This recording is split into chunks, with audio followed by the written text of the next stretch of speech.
Malaquías 4 y vamos a dar lectura al capítulo pensando en el tema en el título del tema de hoy, que es canalizando la bendición de Dios a nuestras familias.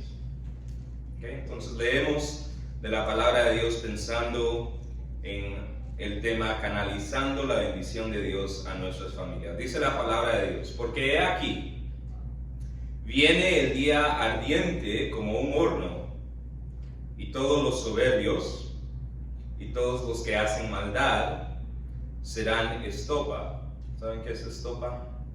Es paja. Okay. Algo que se tira al fuego para quemarse. Aquel día que vendrá los abrazará. Está escrito con S, no con Z, lo cual significa que está hablando de brasas, es decir, fuego. Okay. Serán quemados. Ha dicho Jehová de los ejércitos, y no les dejará ni raíz ni rama. Solemnizador, el primer versículo. Mas a vosotros, dice, los que teméis mi nombre, nacerá el sol de justicia, y en sus alas traerá salvación, y saldréis y saltaréis como becerros de la manada. Hollaréis, es decir, vamos a pisar a los malos, los cuales serán ceniza bajo las plantas de vuestros pies, en el día que yo actúe, ha dicho Jehová de los ejércitos. Versículo 4: acordaos de la ley de Moisés mi siervo, al cual encargué en Horeb ordenanzas y leyes para todo Israel. He aquí, yo os envío el profeta Elías, antes que venga el día de Jehová, grande y terrible. Él, esto es Elías, hará volver el corazón de los padres hacia los hijos. Y esta es la frase por la cual lo estamos usando para el Día del Padre hoy.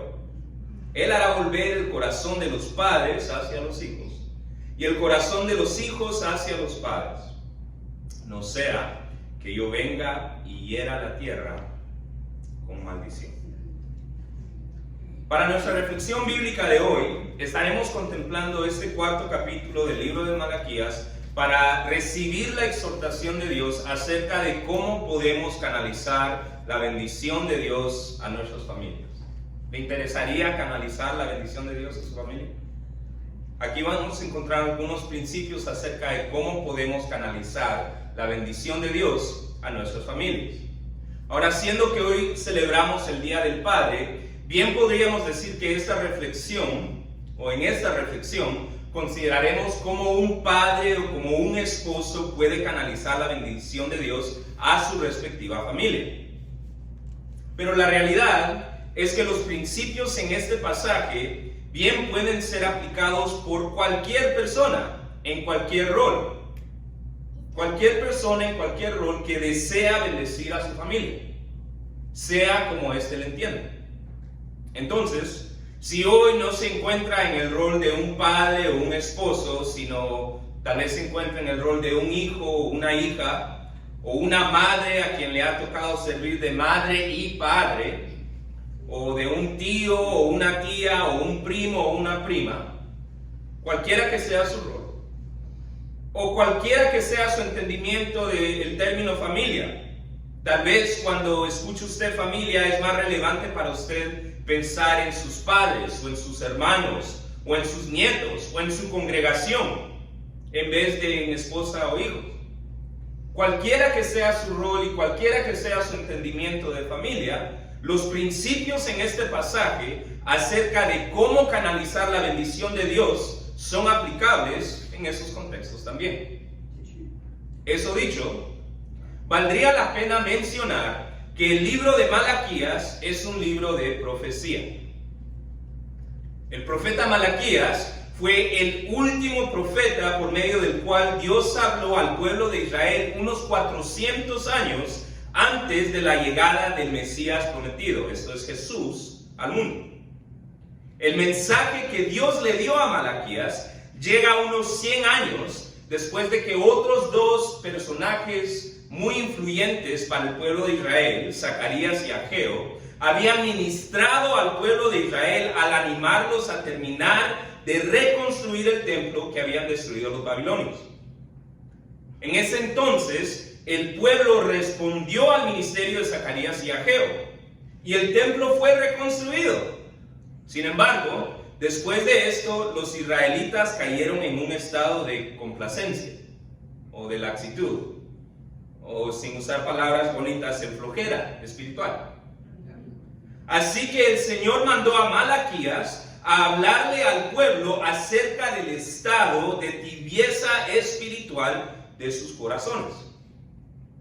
Por esta razón, el libro de Malaquías, como muchos otros de los libros de los profetas, tiene una buena cantidad de advertencias, lo cual se ve claramente ilustrado en el primer versículo del capítulo 4. ¿Lo recuerdan? Solemnizador el versículo. Dice, porque he aquí viene el día que ardiente como un horno, y todos los soberbios y todos los que hacen maldad serán estopa. Aquel día que vendrá los abrazará, ha dicho Jehová de los ejércitos, no les dejará ni raíz ni rama. Ahora bien, como ya mencioné, el libro de Malaquías es un libro de profecía, y por lo tanto tiene este tipo de advertencias. Sin embargo, estas advertencias contrastan con bendiciones de las cuales nosotros podemos ser canales si prestamos atención a los principios que también se encuentran en este pasaje. Que el tema del libro de Malaquías, en su sentido profético, es lo que se describe con la frase el día del Señor. El día del Señor. Ahora, el entendimiento más directo o literal, por decirlo de alguna manera, de este evento, es un día final de juicio, o lo que hemos llegado a entender como la segunda venida del Señor. Sin embargo, como es el caso con varios textos proféticos y con la Biblia en general, el pasaje que acabamos de leer de Malaquías también tiene otras aplicaciones, puesto que a partir de la primera venida de Jesús, hemos aprendido que pasajes como este no solo hablan del día final de juicio, no solo hablan de la segunda venida, pero también hablan de la primera venida de Jesús, dando así aún otro testimonio que confirma a Jesús como el Mesías prometido. Y para aquellos de nosotros que seremos llamados a la presencia de Dios a dar cuentas antes de la segunda venida, el pasaje también habla de nuestro día de juicio. ¿Sabe cuál es el día de juicio para una persona que es llamada a la presencia del Señor antes de la segunda venida? Es el día de su muerte. Con esto en mente, el versículo 1 es aún más solemnizador, puesto que nos advierte lo que significa la muerte para los que mueren sin estar a cuentas con Dios. ¿Qué significa la muerte para una persona que no está a cuentas con Dios? Lo volvemos a leer. Porque he aquí viene el día ardiente como un horno, y todos los soberbios y todos los que hacen maldad serán estopa. Aquel día que vendrá los abrazará, ha dicho Jehová de los ejércitos, no les dejará ni raíz ni rama. Ahora, en el día de hoy, morir sin estar a cuentas con Dios significa morir habiendo negado poner tu fe en Jesús, en el Hijo de Dios. Y vemos esta advertencia para este tipo de personas. Sin embargo, también vemos que esta solemne advertencia está contrastada con bendiciones de las cuales nosotros podemos ser canales para nuestra familia, si en primer lugar tememos a Dios. Entonces, ¿cómo podemos ser canales de bendición a nuestra familia? ¿Desea usted ser un canal de bendición a su familia? El primer principio que encontramos en el pasaje para ser un canal de bendición a su familia, como usted entienda ese término, es temer a Dios. ¿Dónde vemos esto? Bueno, los versículos 2 y 3 narran las bendiciones experimentadas por los que tienen el temor de Dios, en contraste a lo que vemos en el versículo 1. Regresemos al versículo 1, dice, porque he aquí viene el día ardiente como un horno. ¿Le parece bonito ese lenguaje? No, ¿verdad? Y todos los soberbios y todos los que hacen maldad serán estopa, aquel día los abrazará, ha dicho Jehová de los ejércitos, y no les dejará ni raíz ni rama. ¿Lo hace sentir alegre esa frase? No. Pero esta frase viene en contraste directo al versículo 2. Dice, mas a vosotros, ¿qué? Los que teméis en mi nombre, los que teméis mi nombre. Viene algo diferente para este grupo de personas. Mas a vosotros, los que teméis mi nombre, nacerá el sol de justicia y en sus alas traerá salvación. Qué bonita esa imagen, ¿no? Poética, ¿eh? Dice, y saldréis y saltaréis como becerros de la manada. Hollaréis a los malos, los cuales serán ceniza bajo las plantas de vuestros pies, en el día que yo actúe, ha dicho Jehová de los ejércitos. Interesantemente, las imágenes que vemos descritas aquí en los versículos 2 y 3 son imágenes de libertad y victoria. ¿Qué imágenes le hablan a usted de libertad aquí? Repasa el versículo 2 y el versículo 3. ¿Hay alguna imagen ahí que le habla a usted de la libertad? Dice, mas vosotros los que teméis mi nombre, nacerá el sol de justicia y en sus alas traerá salvación. ¿Y qué dice? Y saldréis. ¿Y qué? Saltaréis como becerros de la manada. ¿No le habla eso a usted de libertad? Un becerro de la manada, saliendo, corriendo, saltando. A mí más bien se me figuran a mis hijos. Cuando los dejo salir, los dejo salir del carro para el parque y salen ellos saltando como becerros de la manada. Un sentir de libertad, el correr, el saltar, el celebrar. Y también se nos da una imagen de victoria. ¿Dónde encontramos la imagen de victoria? Dice, hollaréis a los malos, los cuales serán ceniza bajo las plantas de vuestros pies en el día en que yo actúe, ha dicho Jehová de los ejércitos. Entonces estas imágenes de libertad y victoria contrastan posiblemente con lo que se le viene a la mente a la mayoría de las personas cuando piensan en la palabra temor. Cuando usted piensa en la palabra temor, ¿se le viene a la mente libertad y victoria? Usualmente no. Sin embargo, como vimos ya hace algunos meses atrás, temer a Dios no significa tenerle miedo a Dios. Cuando esto está hablando del temor de Dios, no está hablando de tenerle miedo a Dios. Si desea volver a escuchar lo que significa temer a Dios con más detalles, lo animaría a volver a escuchar el tema El fundamento de una vida confiada, que se encuentra en nuestro archivo de sermones que tenemos en YouTube, y el cual es accesible con el código de barra que tienen en sus boletines. Sin embargo, a modo de resumen, hace algunos meses vimos que temer a Dios significa, en primer lugar, reconocer y tener presente la posición de Dios de creador y ser supremo del universo. Significa, en segundo lugar, rendirse libremente a la preeminencia de los planes de Dios. Rendirse al hecho de que los planes de Dios superan los planes humanos. Así es. Y en tercer lugar, significa depender en la protección y provisión de Dios. Si quieren un ejemplo de lo que significa eso, les invitaría a volver a pensar en el comentario de nuestra hermana María Guijarro, que dijo, estos son los resultados, yo no sé cómo va a ser, pero yo estoy dispuesta a que el Señor haga lo que Él desee. Amén. Gracias a Dios. Ahora, con esta definición en mente,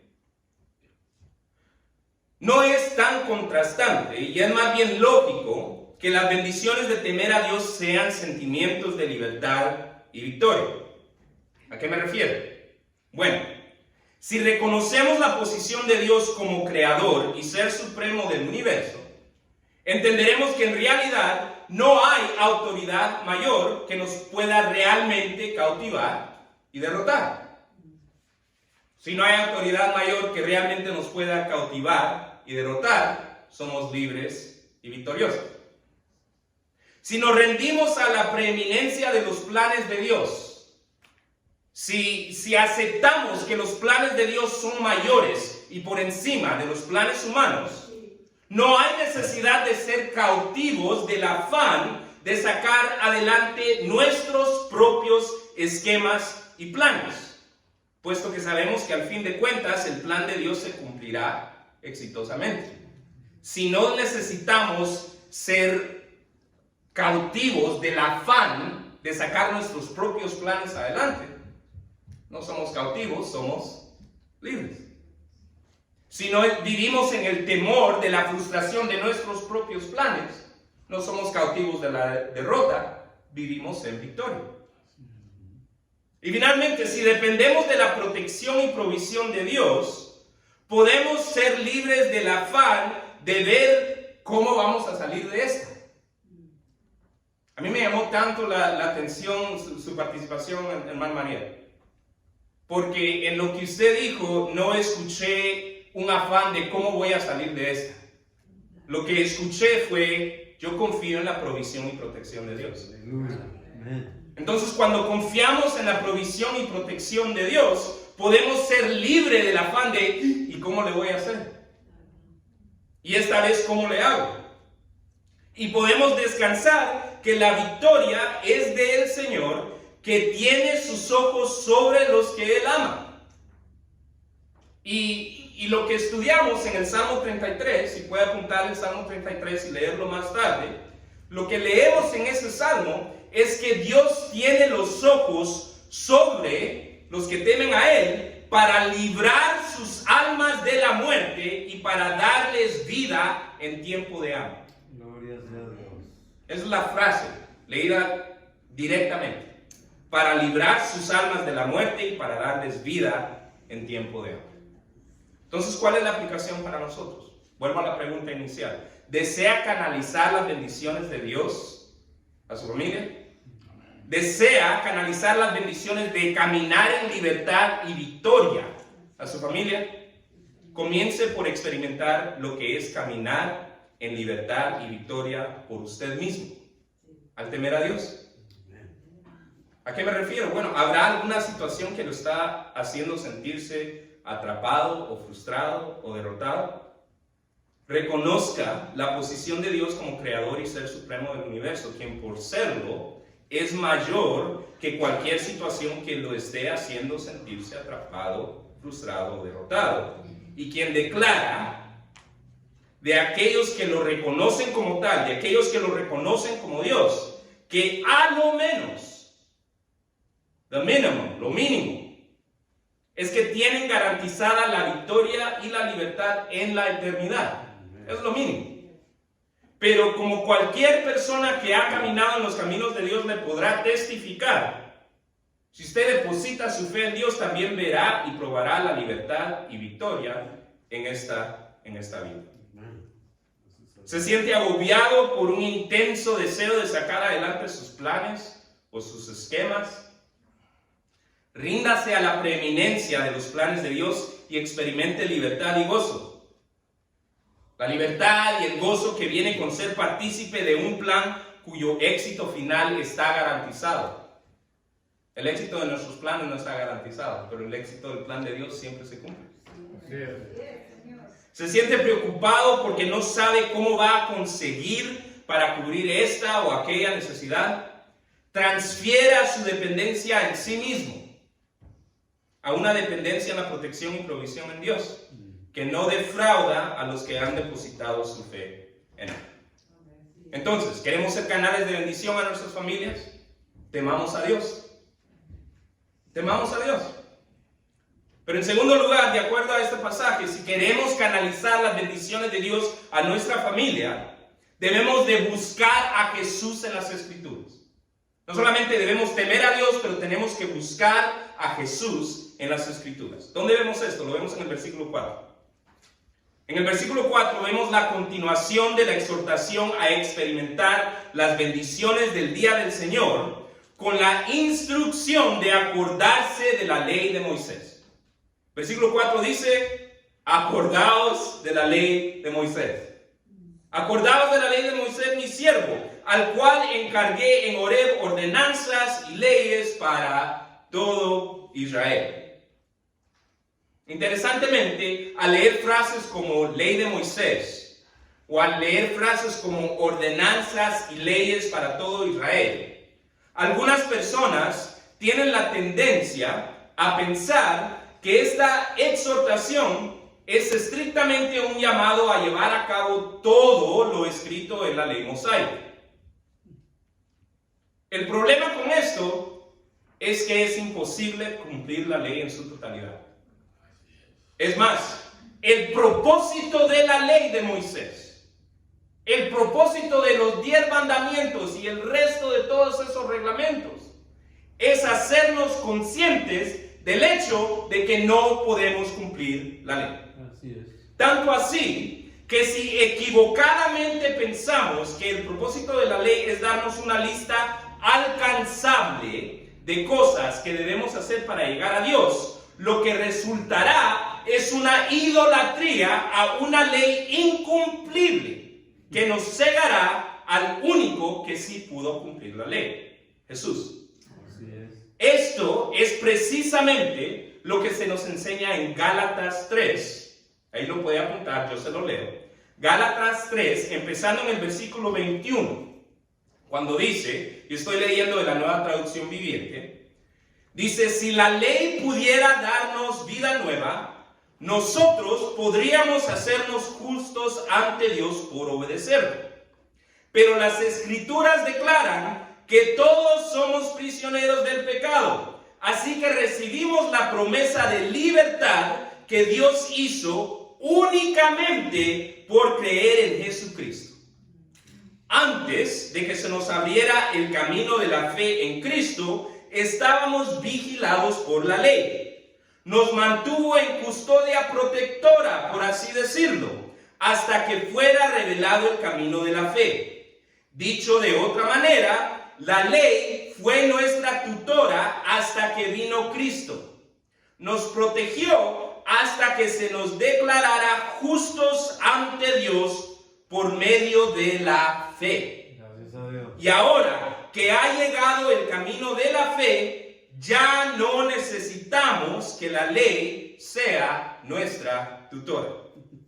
Es más, Jesús mismo habló acerca de este punto. En Juan capítulo 5, y le digo que lo apunte, yo se lo leo, usted lo puede leer otra vez después si gusta, pero en Juan capítulo 5, empezando en el verso 39, Jesús se dirige a un grupo de personas que habían perdido de vista el propósito verdadero de la ley, diciéndoles, y continúo leyendo aquí a la Nueva Traducción Viviente, ustedes estudian las Escrituras a fondo porque piensan que ellas les dan vida eterna. Pero las Escrituras, dijo Jesús, me señalan a mí. Ustedes buscan las Escrituras pensando, aquí están las reglas que debo de seguir para llegar a Dios. Y Jesús les dice, pero ustedes ignoran que el propósito de las Escrituras es señalarme a mí.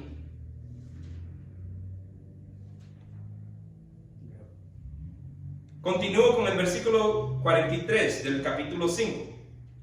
Dice Jesús hablando, yo he venido en nombre de mi Padre y ustedes me han rechazado. Sin embargo, si otros vienen en su propio nombre, ustedes lo reciben con gusto.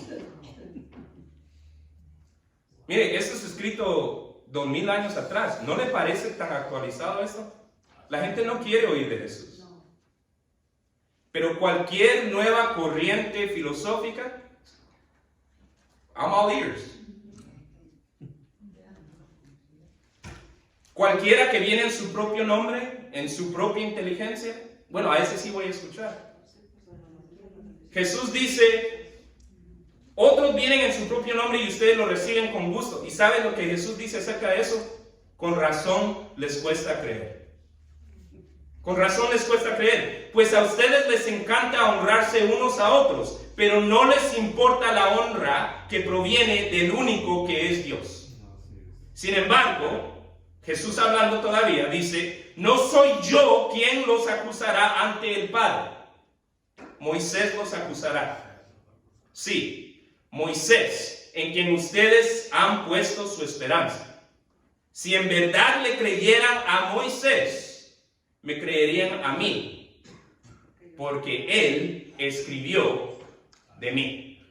Jesús hablando dice, Moisés escribió de mí. La ley me señala a mí.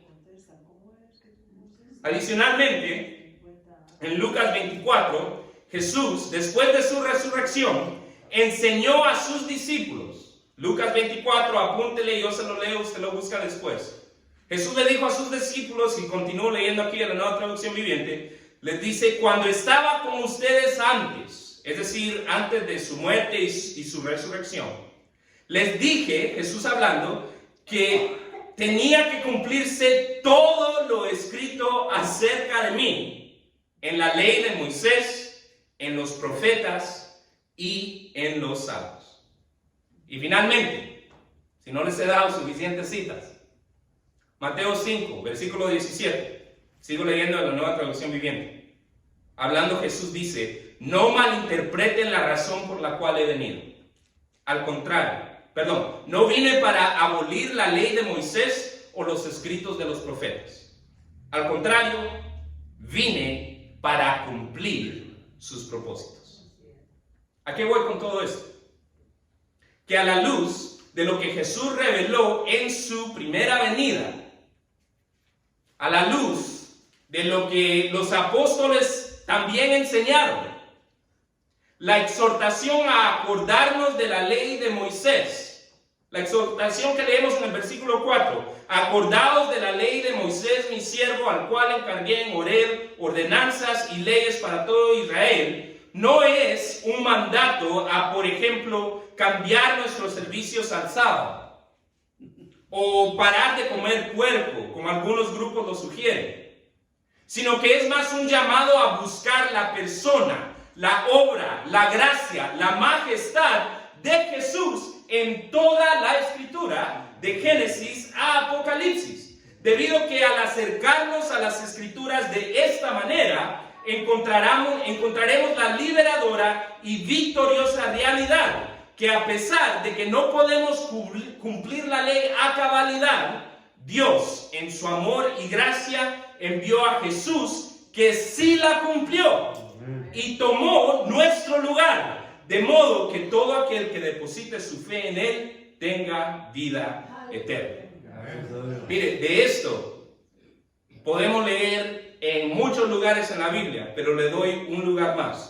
En la segunda carta de Pablo a los Corintios, segunda de Corintios capítulo 5, versículo 21.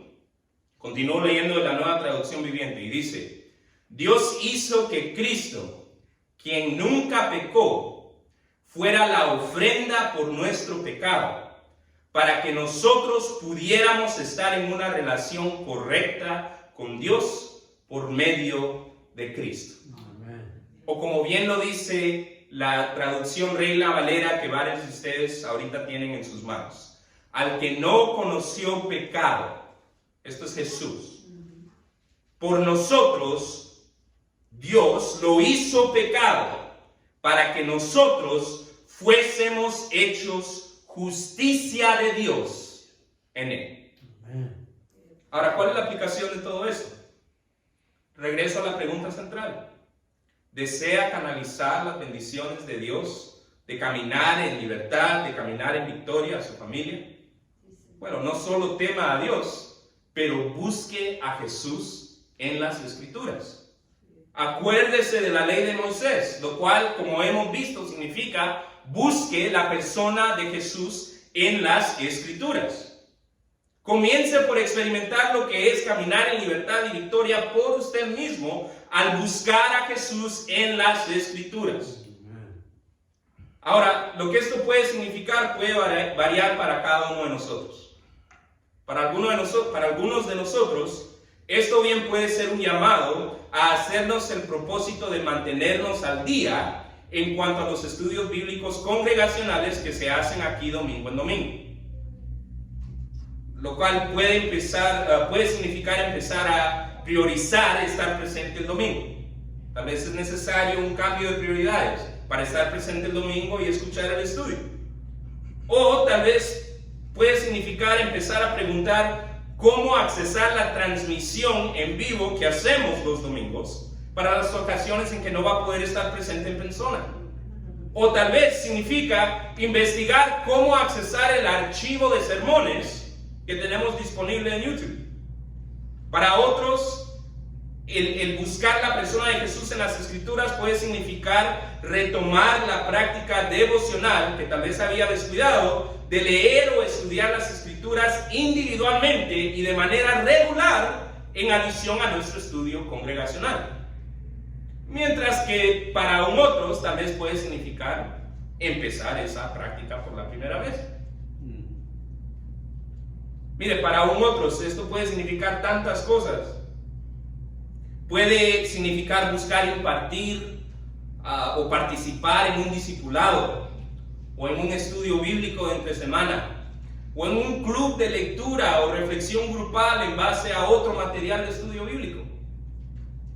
Y para aún otros puede significar también cambiar la manera en que hemos estudiado las Escrituras hasta ahora y empezar a estudiarlas con el propósito de buscar en ellos la persona de Jesús y cómo depositar nuestra fe en Él, en vez de buscar en ellas una lista de qué días nos debemos reunir, o qué cosas no deberíamos comer, o qué artículos de ropa deberíamos vestir.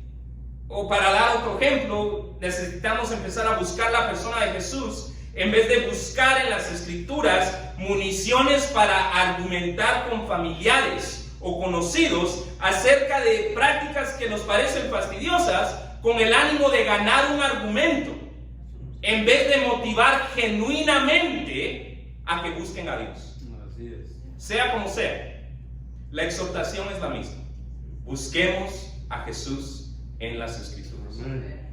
En tercero y último lugar, de acuerdo a este pasaje, podemos canalizar la bendición de Dios a nuestras familias, no solo al temer a Dios, no solo al buscar la persona de Jesús en las Escrituras, pero también al ser partícipes del ministerio de reconciliación. Al ser partícipes del ministerio de reconciliación. Los versículos 5 y 6 concluyen la exhortación a experimentar las bendiciones del día del Señor con la instrucción de responder al llamado de Dios a la reconciliación. Vayamos al texto. He aquí, dice versículo 5, yo os envío al profeta Elías, antes que venga el día de Jehová grande y terrible. Él hará volver el corazón de los padres hacia los hijos y el corazón de los hijos hacia los padres, no sea que yo venga y hiera la tierra con maldición.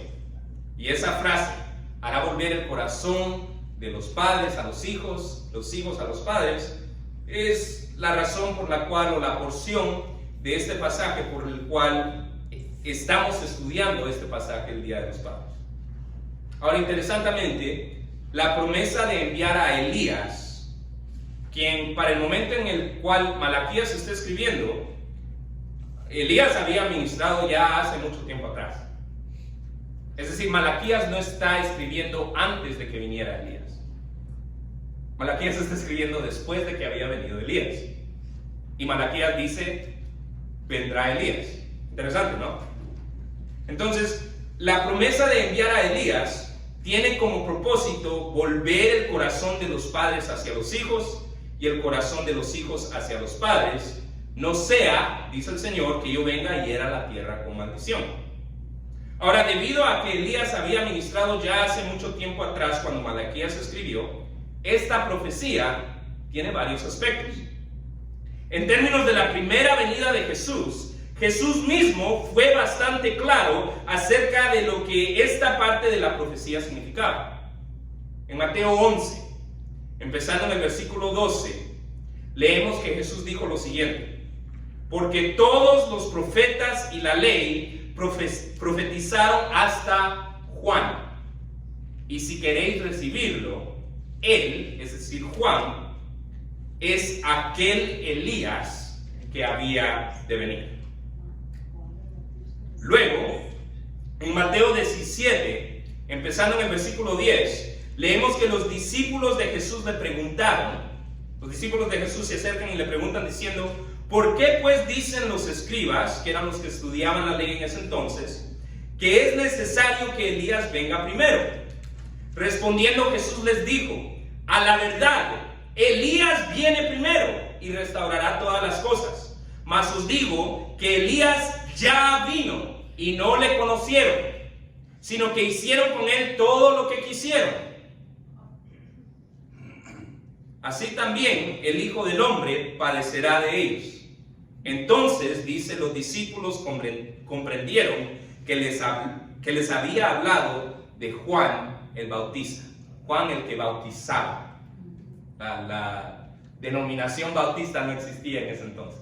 ¿Okay? La denominación, nos nombramos bautistas por la práctica de bautizar, ¿okay? Que es la práctica que caracterizaba a Juan. Juan empezó a bautizar a las personas en manera de preparar el pueblo para la venida de Jesús.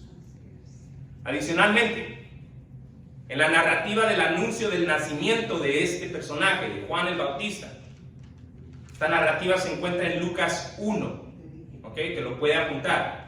Empezando en el versículo 13, leemos que el ángel que anunció el nacimiento de Juan el Bautista a Zacarías le dijo: Zacarías, no temas, porque tu oración ha sido oída, y tu mujer Elizabeth te dará un hijo, y llamarás su nombre Juan, y tendrás gozo y alegría, y muchos se regocijarán de su nacimiento.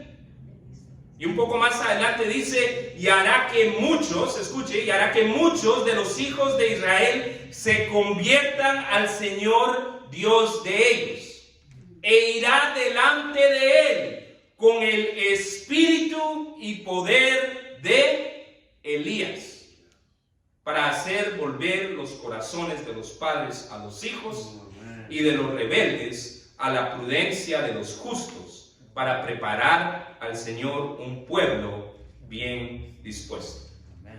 Así que la profecía de la venida de Elías para la primera venida de Jesús se refería a Juan el Bautista.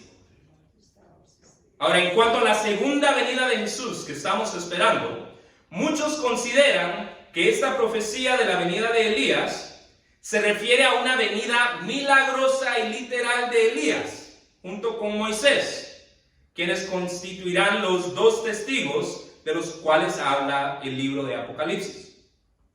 Por supuesto que esto no es definitivo, puesto que aún está por suceder. Pero muchos razonan que este será el caso debido a que la descripción de lo que harán esos dos testigos incluye algunas cosas muy específicas. Incluye la autoridad para detener la lluvia. Incluye la autoridad de hablar fuego o hacer caer fuego. Incluye la autoridad de hacer caer plagas a los que se levanten contra ellos. Mire, en términos de parar la lluvia y hacer caer fuego, esto es algo en lo que Elías ya tiene experiencia, puesto que el Señor obró ambos de estos milagros a través de él en su ministerio. En términos de plagas, Moisés sabe una que otra cosita acerca de eso. Esto, cuando se compara la posición de Moisés como el representante de la ley y a la posición de Elías como el representante de los profetas, esto combinado con el hecho de que Dios se encontró con Moisés y con Elías en ocasiones diferentes en el monte Sinaí. Esto combinado con el hecho de que Moisés y Elías estaban o estuvieron presentes en la transfiguración de Jesús, cuando los discípulos vieron momentáneamente la gloria de Jesús manifestada en esta tierra, de la cual usted puede leer en Mateo 17, hace que muchos estimen que esta profecía se refiere a la llegada literal y milagrosa de Elías como uno de los dos testigos. Pero mire, sea como fuere, esto deja un tiempo más. Tenemos la primera venida, Juan el Bautista. Tenemos la segunda venida, posiblemente una venida milagrosa de Elías y Moisés. Otros sugieren que tal vez es una venida metafórica, un avivamiento de la ley y los profetas. Sea lo que sea, eso queda un tiempo entre medio. El tiempo en que estamos viviendo nosotros. ¿Qué significa para nosotros esta profecía en este momento?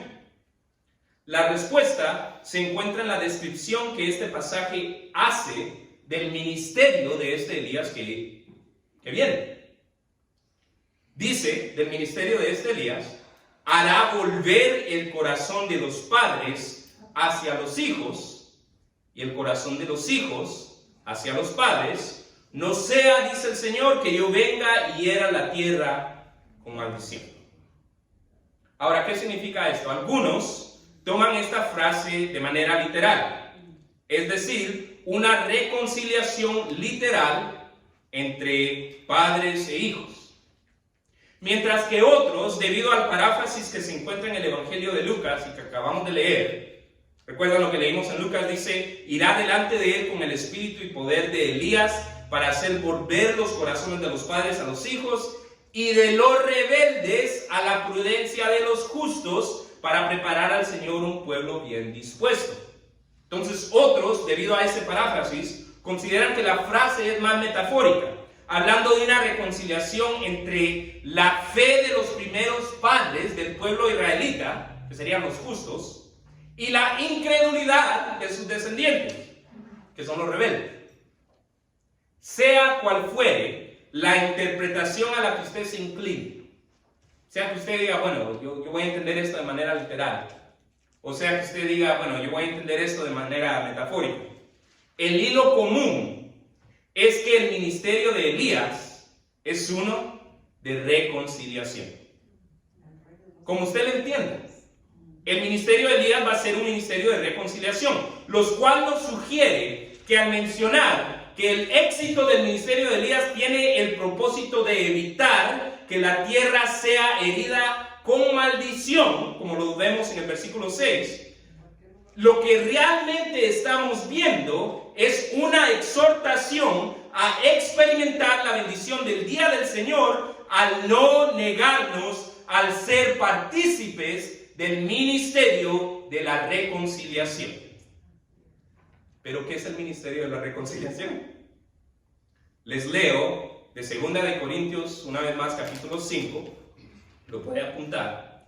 Estoy leyendo de la Nueva Traducción Viviente, empezando en el versículo 18. Dice: Dios nos ha dado la tarea de reconciliar a la gente con Él. Amén. Mire, regreso a la participación de nuestra hermana María Guijarro. Lo que ella dijo es prácticamente esto. Dios nos ha dado la tarea de reconciliar a la gente con Él. Pues Dios estaba en Cristo reconciliando al mundo consigo mismo, no tomando más en cuenta el pecado de la gente. Y escuchen, y nos dio a nosotros este maravilloso mensaje de reconciliación. Así que somos embajadores de Cristo. Dios hace su llamado por medio de nosotros. Hablamos en nombre de Cristo cuando le rogamos: vuelvan a Dios. ¿Cuál es la aplicación para nosotros? La pregunta central de todo este tema. ¿Desea canalizar las bendiciones de caminar en libertad y victoria a su familia? No solamente tema a Dios, no solamente busque a Jesús en las Escrituras, pero hágase partícipe del ministerio de la reconciliación. Sea partícipe del ministerio de la reconciliación. Déjese llevar por los impulsos del Espíritu Santo a hacer este o aquel bien a esta o aquella persona o familiar. Déjese llevar por los impulsos del Espíritu Santo a decir esta o aquella palabra de aliento a esta o aquella persona o familiar. Déjese llevar por los impulsos del Espíritu Santo de participar de esta o aquella actividad evangelística. No se niegue al impulso del Espíritu Santo de orar u ofrecer orar por la necesidad de algún familiar en el momento que éste se le esté exponiendo. No se niegue al impulso del Espíritu Santo de invitar a algún familiar a acompañarlo a esa reunión que tenemos los domingos. No se niegue, escúcheme, no se niegue a buscar la paz en conflictos familiares, aun si usted tiene la razón. No se niegue a buscar la paz en conflictos familiares, aun si usted tiene la razón, con el ánimo de abrir la puerta a alguna conversación espiritual. Mire, sea como sea que el Señor le esté diciendo que usted sea partícipe del ministerio de reconciliación, abra su corazón y mire cómo el Señor obra libertad y victoria sobre resentimientos, sobre rencores, sobre disgustos y el sinfín de otros sentimientos o situaciones que pueden atrapar a nuestros seres queridos en un estado de derrota al pecado. El pasaje de hoy nos exhorta a experimentar las bendiciones del día del Señor de libertad y victoria. Y de ese modo canalizar estas bendiciones a nuestros familiares. ¿Cómo? Al temer a Dios, al buscar a Jesús en las Escrituras y al ser partícipes del ministerio de reconciliación de Dios. Lo cual, si no has depositado tu fe en Jesús aún, lo puedes empezar a hacer al avivar tu espíritu creyendo en el mensaje de Jesús. ¿Cuál era el mensaje de Jesús? ¿Qué es lo que Jesús quiere que tú sepas? Jesús quiere que sepas que Dios desea una relación personal contigo. Pero debido a que Él es santo, tus pecados, intencionales o no, te han mantenido separado de Dios. Y al menos de que tus pecados te sean perdonados, tus pecados te mantendrán lejos de Dios y de la realización personal por la eternidad. Debido a que la misma santidad de Dios nos imposibilita obtener el perdón de nuestros pecados por nuestros propios esfuerzos. Sin embargo, Dios nos ama tanto que envió a su Hijo Jesús para que si tú crees que Él es el Hijo de Dios que vivió sin pecado, murió y resucitó en pago completo y únicamente satisfactorio por tus pecados, y si lo crees de tal forma que quieres comenzar a vivir la vida para demostrarle lo agradecido que te sientes con Él por darte acceso al perdón, al darle tú la espalda al pecado, tus pecados te serán perdonados y tendrás acceso al reino de los cielos. Jesús dijo: todo aquel que me reconozca en público aquí en la tierra, también lo reconoceré delante de mi Padre en el cielo. Pero al que me niegue aquí en la tierra, también yo lo negaré delante de mi Padre en el cielo. Esto significa que si tú crees que Jesús es el Hijo de Dios, que vivió sin pecado, murió y resucitó en pago completo y únicamente satisfactorio por tus pecados, y si tú lo crees de tal forma que estás determinado a vivir tu vida intentando demostrarle lo agradecido que te sientes con Él, Jesús quiere que manifiestes esta decisión públicamente. Puedes ir a hacerlo a cualquier lugar, pero aquí creemos que el mejor lugar para empezar a confesar tu fe en público es un lugar como este, donde todos van a estar alegres de escucharte hacerlo.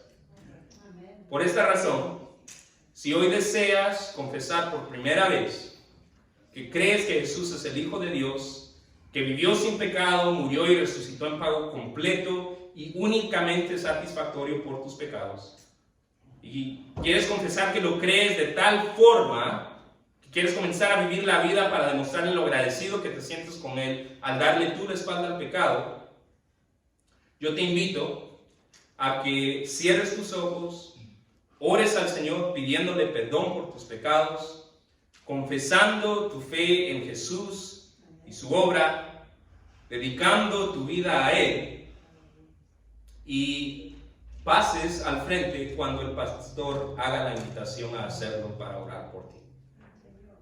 Por otra parte, si ya eres un seguidor de Jesús, te invito a que dejes que este pasaje te inspire a ser un canal de bendición, a ser un canal de las bendiciones de libertad y victoria para tu familia. ¿Cómo? Al temer a Dios, al buscar a Jesús en las Escrituras y al ser partícipes del ministerio de reconciliación de Dios. De modo que el día del Señor no sea un día de maldición, un día de brasas, un día de ceniza, sino un día en el cual, como dice nuestro pasaje, nazca el sol de justicia que en sus alas trae salvación. Pastor. Amen.